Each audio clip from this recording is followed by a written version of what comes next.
घटना जी आपल्या आसपासची बातमी असेल आपणा सर्वांसाठीची.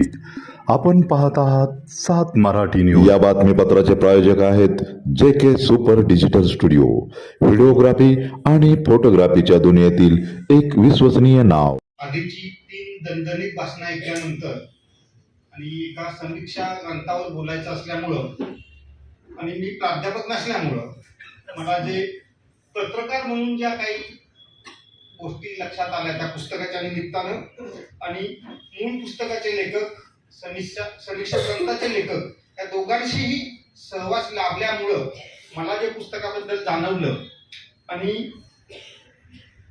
सरांनी आपल्या मनोगतात या पुस्तकाच्या निर्मितीमागची थोडक्यात भूमिका मांडलेली आहे आणि योगायोग असं की मी त्या लाईनला विचार केला होता, सरांनी तीच लाईन मांडलेली आहे. त्यामुळे मी ट्रॅकवर आहे असं त्या निमित्तानं पुन्हा एकदा मला स्वतःला चेक करून घेता आलं. भस्म उपेक्षित समाजातल्या एका कथानायकाला घेऊन उत्तम बंडू तुपेंनी लिहिलेली कादंबरी आपल्या सगळ्यांना झुलवा फॉर्म मध्ये आपल्या समोर आलेली आहे. अलीकडच्या काळात नाटकात आलं होतं.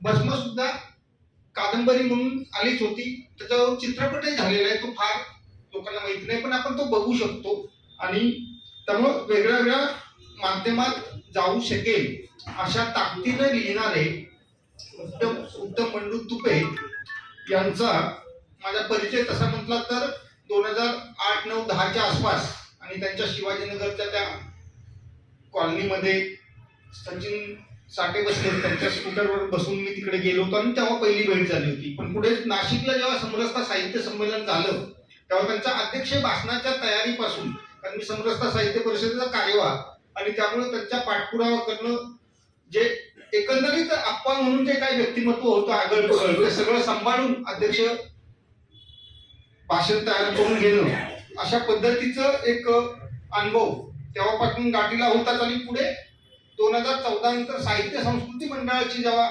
नव्यानं नियुक्ती झाली त्यात आप्पा सदस्य होते, गिरीश काका होते आणि मीही होतो. त्यामुळे अशा मान्यवरांबरोबर काम करण्याची संधी याच्यात मला मिळालेली राहिलेली आहे. आप्पा किंवा उत्तम बंडू तुपे कथाकार, कादंबरीकार म्हणून आपल्याला सगळ्यांना माहीतच आहे. त्यांची जीवनाची थोडीशी वैशिष्ट्य जी या त्यांच्या कलाकृतीमध्ये प्रतिबिंबित होतात. ते आधी जगलेत आणि मग त्यांनी ते लिहिलेलं आहे. म्हणजे झुलवा लिहिण्याआधी साडी नेसून ते कित्येक महिने असं फिरलेले आहेत गावोगावी.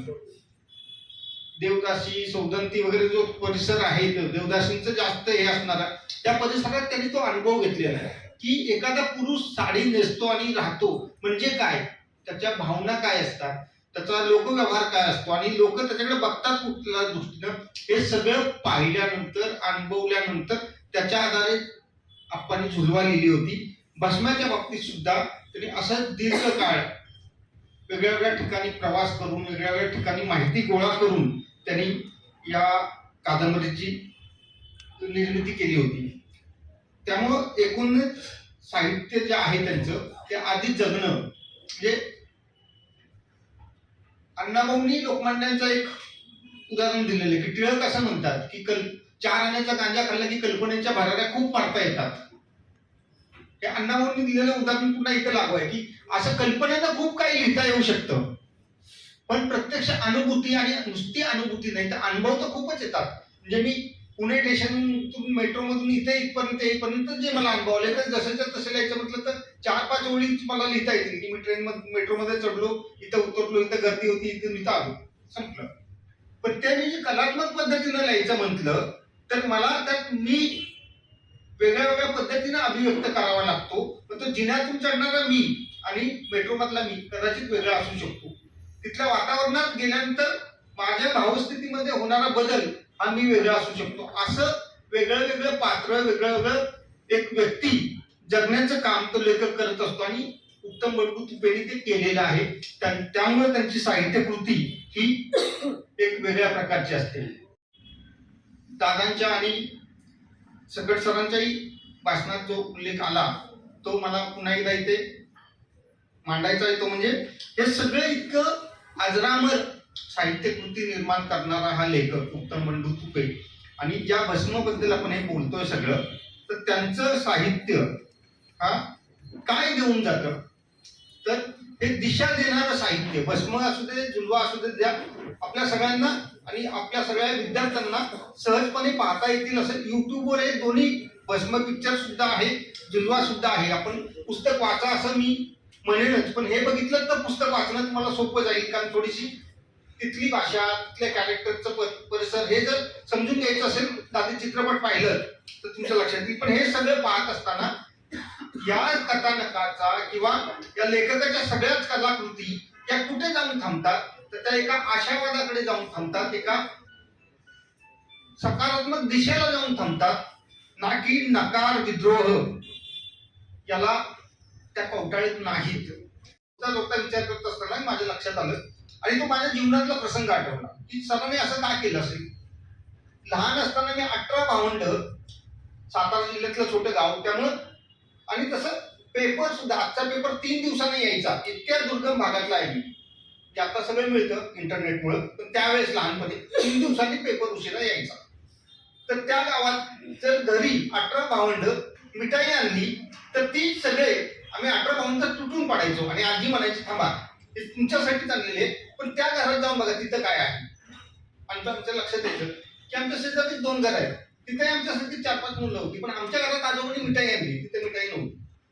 ती मिठाई मिळण्यासाठी आम्ही भांडणारे 18 जण आजीच्या त्या एका वाक्यानंतर एकामेकाला समजून घेऊन सगळ्यांना मिळेल याच्यासाठी प्रयत्न करायचो आणि ती मिठाई खायचो. आजी वाटून द्यायची नाही, पण सगळ्यांना मिळेल का याचा आम्ही प्रयत्न करायचो. मातंग समाजाचे प्रश्न, मग त्याचा आरक्षणाचा विषय असेल, इतिहासाचा विषय असेल, हे सगळे विषय मांडणारे सकट सर जेव्हा भस्म सारख्या एका भटकेमुक्तातल्या उपेक्षित समाजाबद्दल लिहायची इच्छा व्यक्त करतात आणि नवे नवे लिहितात, तेव्हा त्या मिठाईची मला आठवण होते की आम्हाला मिळालंय, मिळतंय, मिळण्याची शक्यता आहे, आम्ही मिळवू शकतो, पण त्यांचं काय. तो जो विचार आहे ना तो इथे मला पाहायला मिळाला आणि म्हणून मला सरांच्या या लिखाणाचं कौतुक करावं असं वाटतं. हे करत असताना ज्या समूहाबद्दल लिहिलेलं आहे किंवा ज्या भस्म किंवा भस्म्या किंवा स्मशानजोगी या समूहाबद्दल लिहिलेलं आहे, तर त्या 3 प्रदेशात वास्तव्य करणारी, त्यामुळं भाषेतही त्यांच्या खूप वेगळ्या वेगळ्या प्रकारची हे आहे, ना ती मराठी आहे, ना कानडी आहे, ना तेलुगू, असं मिक्सचर असणारी भाषा. आणि त्याच्यातच पुन्हा जे दादा जाता देवाचार वगैरे याचा विश्वास ठेवू नका असं सांगून गेले, पण त्याच्या आधारानंच जगणं आहे त्यांचं. म्हणजे एखादी गोष्ट नाकारताना त्या ज्या गोष्टीवर आपलं जगणं आहे ते नाकारलं तर जगण्याचा पर्याय काय. एका क्षणी सगळ्या भटकेमुक्तांनी ठरवलं किंवा नंदीबाईवाल्यांनी ठरवलं त्याला पेटाच्या आदेशाप्रमाणे आम्ही नंदीबाई नाचवणार नाही, आम्ही जगणार कसे.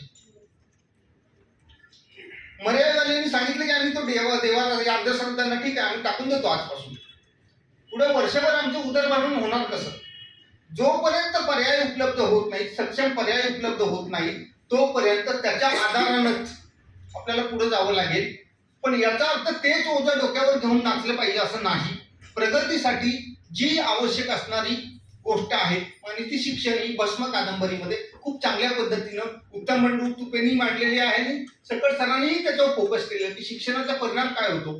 जेव्हा त्या शंकरच्या मुलांना शाळेत ऍडमिशन मिळावं याच्यासाठी त्या शिक्षकाबरोबर केलेले त्यांनी आजोबाचा संवाद असेल आणि तो जेव्हा मुलं शिकतात आणि जात पंचायत त्याला गुन्हा किंवा दंड द्यायला प्रयत्न करते किंवा त्या शिक्षा लावते त्यावेळेचा प्रसंग, हे दोन्ही गोष्टी पाहिल्या तर खूप चांगल्या पद्धतीनं शिक्षणाचा प्रसार आणि तोच एक बदलाचा हे असल्याचं भूमिका या समीक्षा ग्रंथात सुद्धा सरांनी मांडलेलं. कॅम्पसमध्ये तरी सुद्धा बोलतोय की फक्त आम्हाला मार्क मिळवण्यासाठी, गुण मिळवण्यासाठी समीक्षा करायची नाहीये, तर ही समीक्षा माझ्या समाजासाठी, माझ्या समाज बांधवासाठी, माझ्या राष्ट्राच्या प्रगतीसाठी उपयुक्त कशी होईल याच्यासाठी करायची आहे. आणि ती करत असताना बंधुभाव हा धर्म आपल्या सगळ्यांच्या मनात कायम राहील याचा विचार करायचा आहे. आणि त्याच्यासाठी त्याची एक सुरुवात किंवा त्याची पायवाट अंबादास सकट सरांनी आपल्या समोर खुली केलेली आहे. आपल्या सगळ्या युवा पिढीच्या मदतीनं या पायवाटेचा महामार्ग होईल अशी अपेक्षा व्यक्त करतो आणि थांबतो. धन्यवाद.